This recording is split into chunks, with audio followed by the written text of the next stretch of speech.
Estamos iniciando mais um programa, Encontro Marcado, aqui pela TV Câmara, canal 4.1. A nossa convidada de hoje é Elana Corado, psicóloga, pós-graduando em Clínica Cognitiva Comportamental e Clínica Infantil na empresa Saúde Vida. E hoje nós vamos falar especificamente do autismo. E é exatamente por isso que nós trouxemos aqui uma pessoa que realmente entende do assunto para falar sobre essa doença que atinge várias crianças, várias pessoas. Alana, seja bem-vinda ao nosso programa. Obrigada, Modesto, obrigada. Obrigada, TV Câmara, o pessoal do Encontro Marcado, né? Queria agradecer também o pessoal da Clínica Saúde Vida, que abriu as portas para mim, está sendo maravilhoso trabalhar com eles. Né? O pessoal da AMA, que é a ONG, a Associação dos Amigos dos Autistas de Barreiras, né? Que a gente está tentando fazer o melhor, né, em relação ao autismo aqui em Barreiras. E eu queria só agradecer mesmo, estar aqui, para passar mais informação, né? Elana, é o seguinte, eu iniciaria o nosso bate-papo te perguntando o que é mesmo autismo?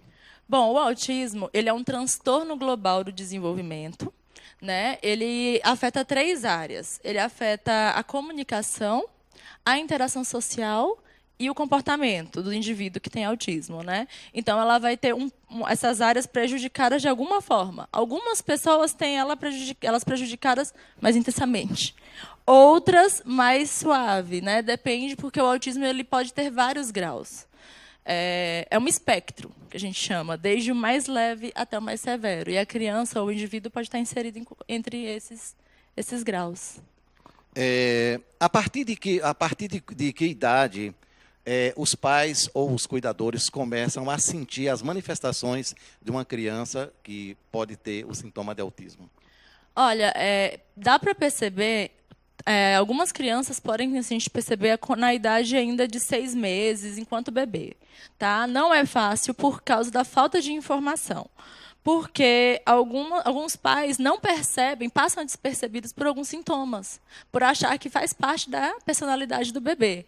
Por exemplo, uma criança que ela não olha nos olhos dos pais, uma criança que não tem aquele sorriso responsivo. Você sorri para o bebê e o bebê não sorri de volta. Né? Isso é uma característica muito forte. Que mais? Tem diversas opções. Né? Por exemplo, a criança que não aponta para aquilo que ela quer. O bebezinho, quando ele aprende a apontar. Ou não olhar para onde o pai está apontando. Às vezes, o pai mostra alguma coisa e a criança não vira. Muitas vezes também a gente pode pensar que a criança é surda, porque você chama ela pelo nome e ela não vira. Não, ela nem vira. Na maioria das vezes você chama, ela não tem nem o ato de virar. Aí, no primeiro pensamento é um problema auditivo. Né? Logo depois, caso esses sintomas passem despercebidos, ou não tenham, porque algumas crianças elas não apresentam esses sintomas na primeira infância, quando chega ali nos 2 anos de idade, começa a vir o atraso de fala, que é a principal característica, que é o que mais chama atenção hoje em dia, que é o que faz a escola chamar o pai na secretaria e falar, olha, o seu filho está com atraso de fala. Né? Então, hoje, o atraso de fala é o ponto que chama mais atenção, mas ele dá sinais desde bebezinho. Quando chega nessa fase, além do atraso de fala, podem surgir manias do tipo empilhar brinquedos ou enfileirar brinquedos, brincar de forma não funcional. Por exemplo, ao invés de pegar um carrinho e fazer bum, bum, bum, a criança virar o carrinho de cabeça para baixo, girar apenas uma rodinha. Né? Gostar apenas de um detalhe do carrinho ao invés do todo.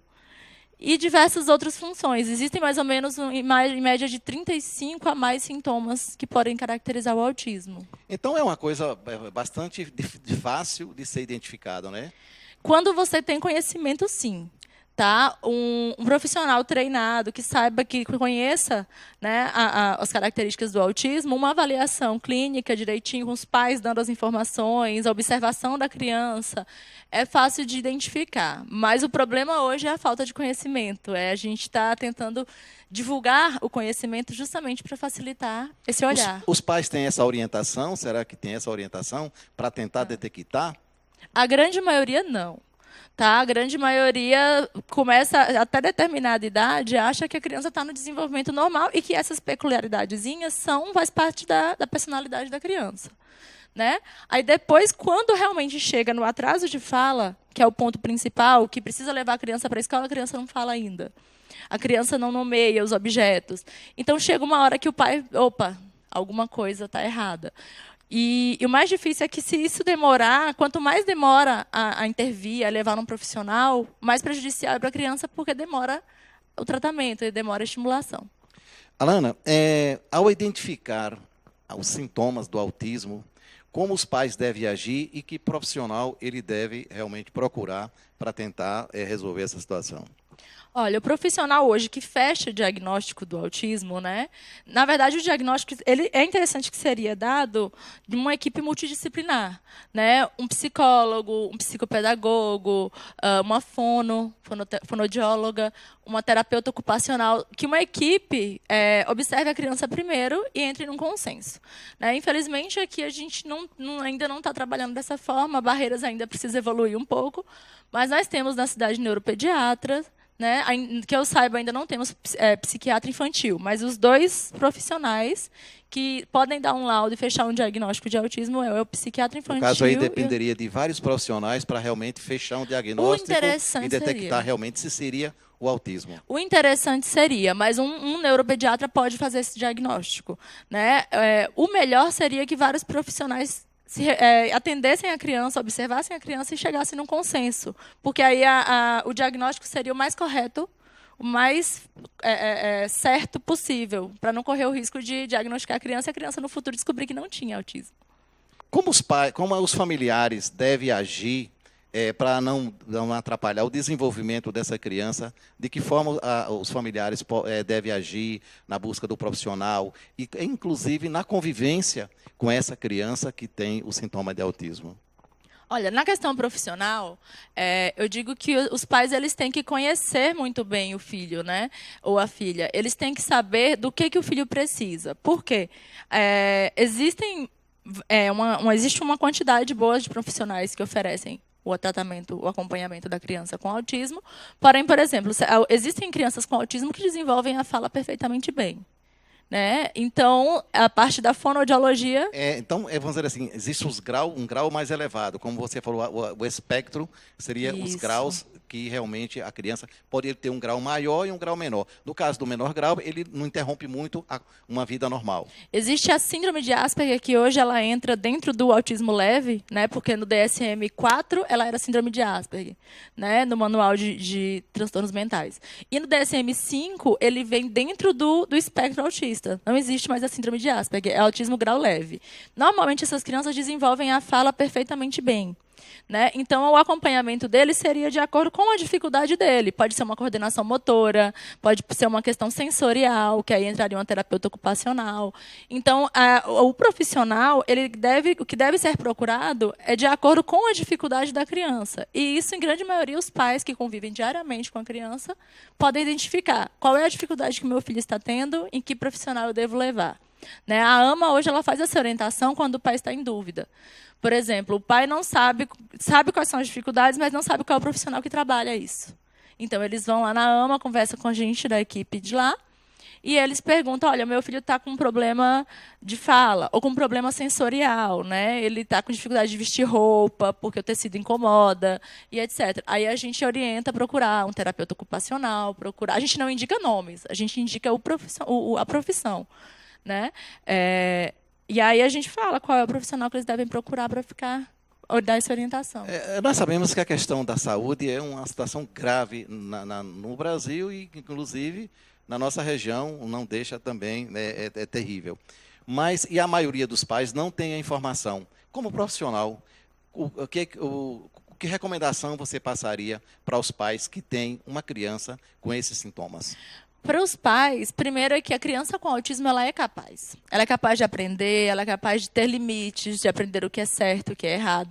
Existe um problema hoje, Modesto, muito grande, dos pais que acham que a criança não vai aprender, né? E aí acabam criando uma criança dependente. Né? E a criança com autismo, ela tem capacidade de se tornar independente se ela for estimulada. Então, o que os pais têm que fazer é buscar informação, estudar. Hoje tem muita informação na internet, claro, com muito cuidado, porque a internet também tem informação equivocada, Mas existe muita informação legal para ajudar a estimular a criança em casa, né?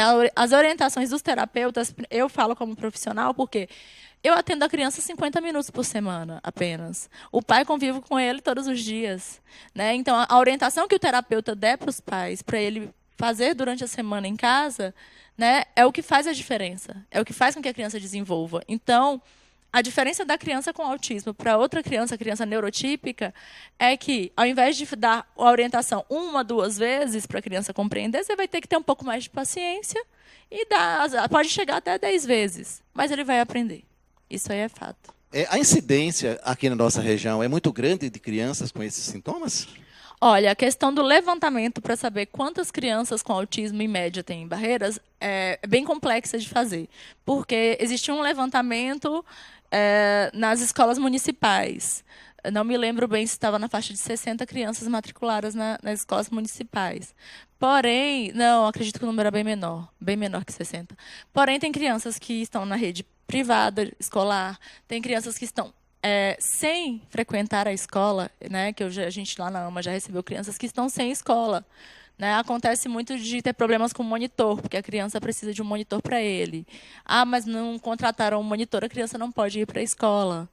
Então, existem crianças que ainda não foram diagnosticadas, que o pai não tem informação e não sabe, e que também tem autismo. Então, ainda não conseguimos fazer esse censo, esse levantamento de quantas crianças, mais ou menos, nós temos em Barreiras com autismo. Mas o número é grande. Cada dia que passa, nós recebemos mais informação, recebemos mais pais desesperados por orientação, né? Pais que acabaram de receber o diagnóstico. Então, cada dia que passa, o número vem aumentando. E o diagnóstico também está mais fácil de fazer, porque a informação, né, vai sendo divulgada. Eu gostaria de perguntar a você a questão também da escola, porque essas crianças não podem ficar fora da escola. Se existe um tratamento especial, existe um profissional, você já começou até a falar. Mas você vai me responder depois do nosso intervalo. Voltamos daqui a pouquinho.